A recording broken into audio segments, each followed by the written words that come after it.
hi lui te tui cha yang in a tho huam huama khoi an nge tui nung chu khoram chin buk ang le khaler tui valong ang kanun ro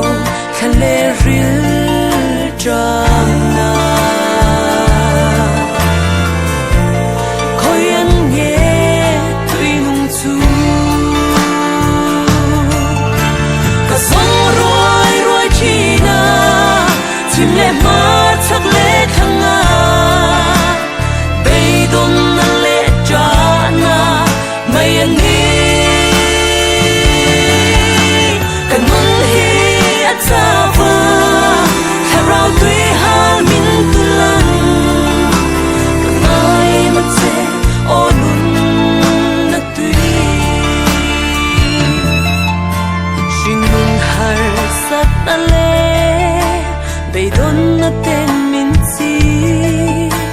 kapan mang an ale she om na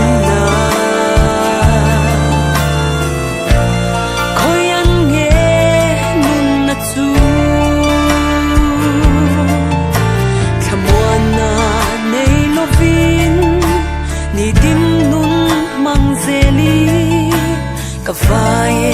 chul na mun nuam ka nga khoi an nge muan na chu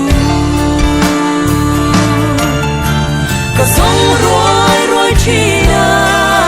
chim le ma chak le thanga bei don na le cha na mai an ni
shingun har sat ale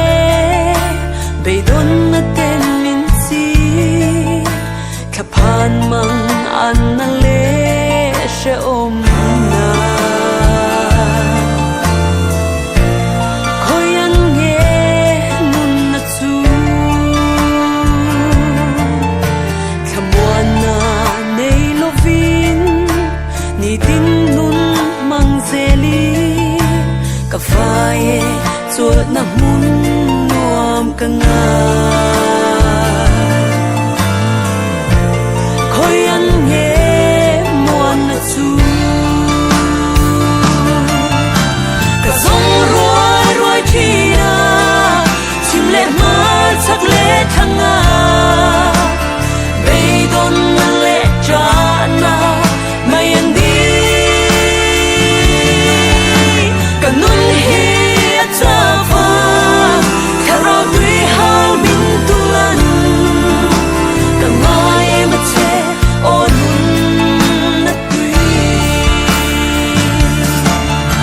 kanun